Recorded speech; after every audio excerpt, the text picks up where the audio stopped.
Right, reg. Weet jy, dis Willie Jones, maar ja, right. Ons is hier by Pannar. Nou okay. Ons is nou die afgelope klomp jare al besig met losering. Ons moet nou een of ander tyd met ons weer breek, né? En jy weet mos ons het so alles of niks. So eenmal in 4 jaar dan breek ons hom 'n bietjie dan dis ook wisselbou. Nou okay.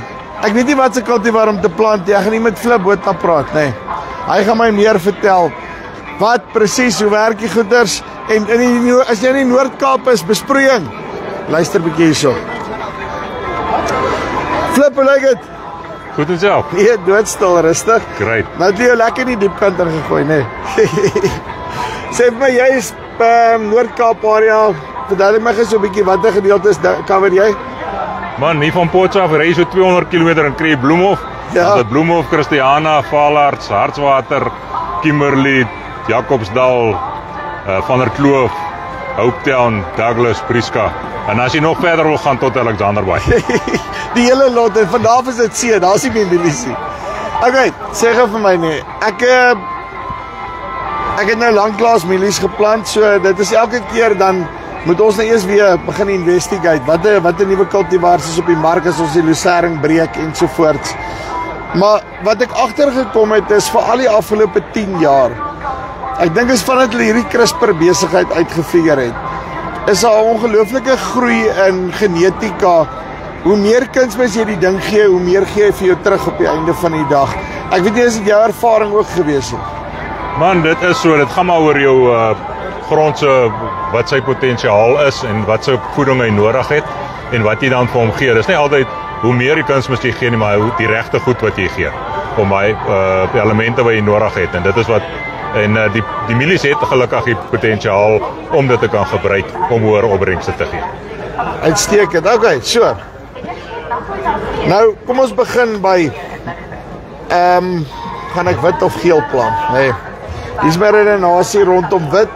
Jy sit altyd met 'n jaar soos hierdie waar dit net 'n bietjie moeilik raak. As jy kan wit plant, laat hy op die pryskant verskans jy jouself baie goed eintlik, want jy het altyd daai kans dat hy kan opgaan in 'n droogtejaar.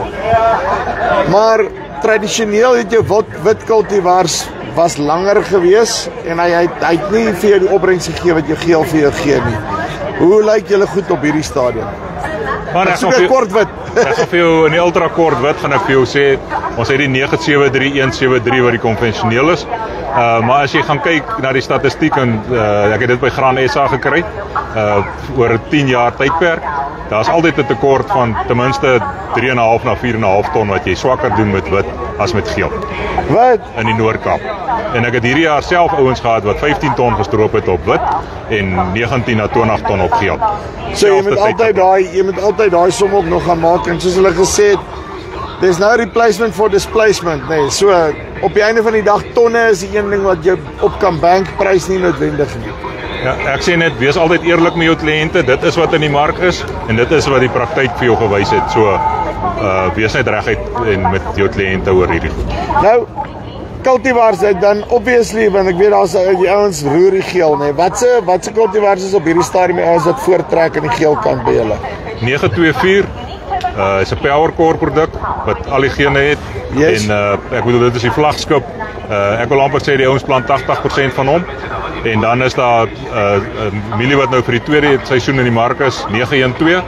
Hy's ook 'n power core, bietjie meer siekteweerstand, maar ek dink op die toplyn sal 924 nog steeds die een wees wat die beste opbrengste gee. Nou, Douglas, Prieska, daai areas, wat se tonne praat ons van omtrent? Kyk, jy gaan gemaklik van 17,5 ton praat en ja. op, en dan op na tot op 21 ton. So jy's in daai bank tussen 17 en 21 ton wat jy redelik gemaklik kan bereik met hom. Yes. As ons Valarts toe kom, wat spaar dit ons daarvan omtrent op? Daar gaan jy omtrent hier by 16 ton inkom. Ja. En tot so by 19 ton. Tussen 16 en 19 ton. En dan vir die ouens wat dink hy praat nonsens, ek weet ons van ons wat dit stroop op Pannar op Valarts. So ek toets jy net om te kyk of jy in die regte band inkom, nê. En dan sê gou vir my, hoe lyk die siekteweerstande op hierdie goeders, goed soos noordelike blaarskroei en dan hierdie blerrie verwelk ding wat besig is om in te kom. Hoe lyk hulle siekteweerstand op dit? Kyk, ons kan nooit sê dat 'n milie nooit iets gaan kry nie en die groot ding is die weerskant kan goed wees, maar partykeer kan die seisoen so draai dat hy of in 'n vroeë stadium 'n mielie. So ek sê altyd jy moet nooit 'n oppositieproduk ook benadeel nie, want môre kan dit met jou nou ook gebeur. Ek hoor presies wat jy vir my sê. Nou okay. En as ek dan nou nog 'n bietjie mieliesaad soek en al daai lekker nommers, kan ek jou bel, is al uit. Hoe werk dit goed? Nee, ons het nog voorraad van alles beskikbaar. Ek sal net vir jou sê waar daar baie beperkings is, so maar praat met ons en ons maak altyd 'n plan. Maar ek neem aan kort en die lank is, praat met jou mielie ou so vinnig as moontlik en kry bestelling maar in. Dis reg. Uitstekend Flip. Dankie baie. Right, dit is Flip Botha hierso van Pannar af. Okay. So, ek sien nou begin ek dink, moet ek nie maar eerder na die geel toe gaan nie, nê. So is altyd daai wit en weer gery. Maar miskien kan ek ook dalk 'n 19 ton wit stroop, nê. Lekker lag vir my. Hoor as jy belangstel, linkjie bo of onder of kom kuier vir Pannar hierso by Nampo. Dis die van Farm Spice af. Tot volgende keer. Groete. Daar's my toppie nou weg. Kom toppie. Weer terug. As ons daar is. Sien julle.